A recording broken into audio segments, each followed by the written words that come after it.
Altså, hvor langt sad du fra Mary på pågældende aften? Jamen, jeg sad på nummer 21, så det var et pænt stykke fra. Hun har siddet på nummer 2-3 stykker måske? Ja, tror jeg. Ja, men hvis hun har siddet på nummer 3, så på plads nummer 4, der har siddet den her mand. Prøv at se her, Margrethe. Så kan det nok være. Upsan! Upsan! Yes. Margrethe, det er ikke noget, vi har fundet på. Det er billeder fra selve aftenen. Ved du, hvem manden her? Det er... Ja, det burde jeg faktisk vide. Han er præsident i... Det er sgu tæt på, men det er han ikke. Det var ikke for at sætte dig op i en fælde.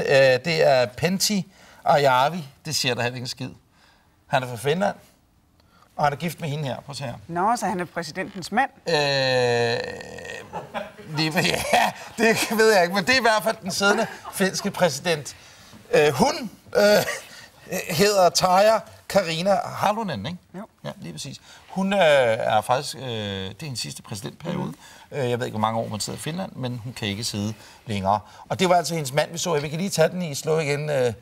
Professor Torne Soljam, der får det hele med, som man siger. Og jeg ved ikke, Margrethe, om der har været glosuppe, som man siger, i tallerkenerne den aften. Han har i hvert fald taget på fast gerning i ordets bedste forstand. Hvad skal man sige? Ikke rigtig noget. Det er eddermame en lang tur hjem til Finland.